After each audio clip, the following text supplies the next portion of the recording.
من هذا المكان من مطار طهران راح تبلش رحلة إيران.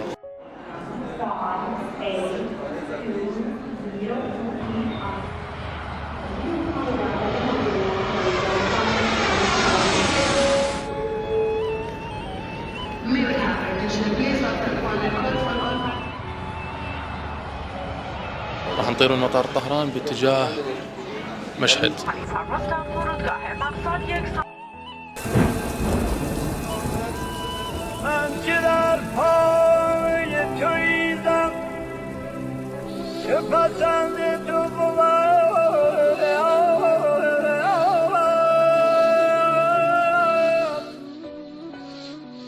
من أجمل المدن اللي شاهدتها بإيران قرية كانج.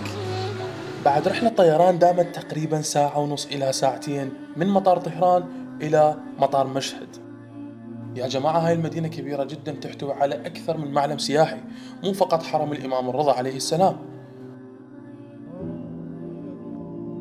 وبعد ما حصلنا فندق راح أخذكم بجولة إلى قرية تبعد عن مركز مدينة مشهد حوالي 45 دقيقة إلى ساعة تقريبا.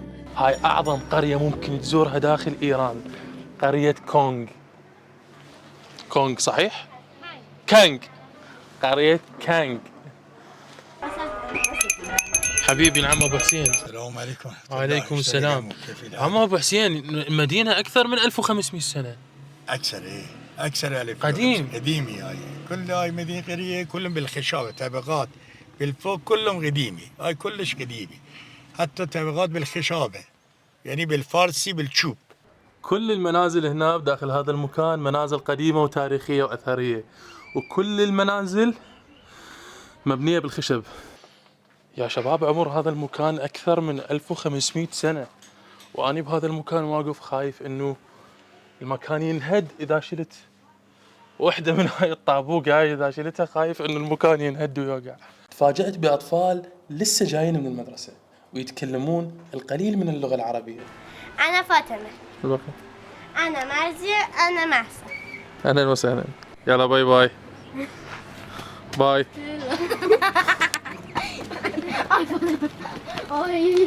طبيعة هذه القرية خلابة جدا، وعدد سكانها قليل، وعدد منازلها أيضا تقع على جبل. بعد ما كنت هاي مكان كلهم ناس بزراعة شغله، دقي شغله دقي ماكو، كلهم زراعة، مشمش آلو ريقي. مدارس وين؟ مدارس موجود؟ بالفوق فوق مدارس؟ بالفوق بالفلوس بالفوق، تبقى فوق مدارس موجود صغير. فلي مدارس دبيرستان لازم داخل المدينة.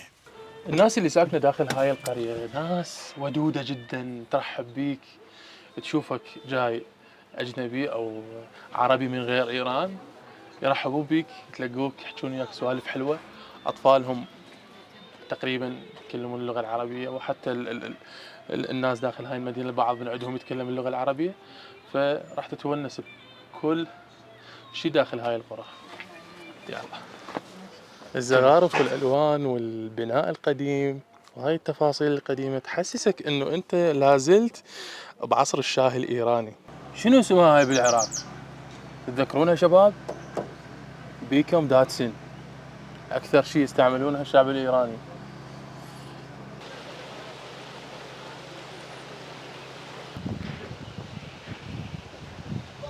يعني حتى الطاولات مالتهم والكراسي مصنوعة من الطبيعة. شوفوا هسه هاي همينة طاولة هنا ثانية. السلام عليكم.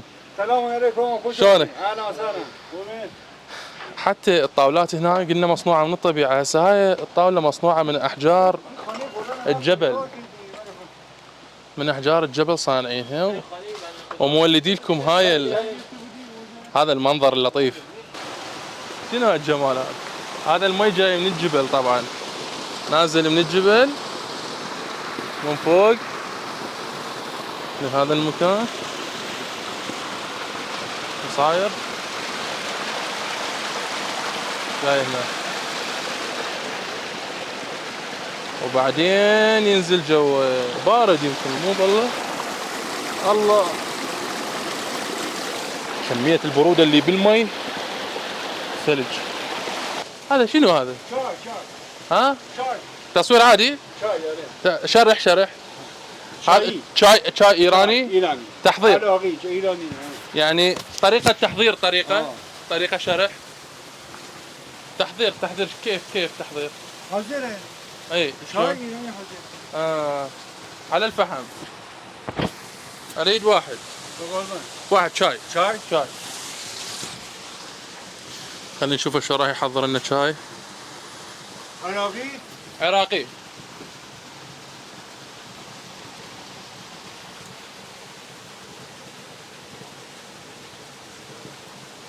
تقعد بيك اجواء تشرب شاي. هاي اللي ما اعرف شنو هي. اكو اجمل من هيك؟ اخوان طبعا هنا بايران تعرفون ما ادري ما تعرفون هنا ما عندهم شكر عراقي، فعندهم يا اما نبات شكر نباتي يا اما قد مو قند يا اما القند. بس انا افضل دائما انه تستعملون هذا لان كلش طيب. وبداخل هاي المنطقه موجود عندهم هاي الاكواخ، تجي انت وعائلتك هنا تجيبهم تقعدون هاي القعده اللطيفه وراح تستمتعون باجواء المي وصوت العصافير والهدوء والمطاعم البسيطه. فخذ دجاج وتمن القوزي العراقي طبعا اكيد يختلف شوي عن العراقي، والسمش بس مو مسقوف. لا مشوي هو نفس الشيء. من هذا المكان انتهت رحلتنا إلى قرية كانج العظيمة، وأكيد لا تنسون تشتركون بالقناة ومتابعة على التيك توك، وإن شاء الله راح نروح لفيو أجمل وأوقات ممتعة أكثر. يلا.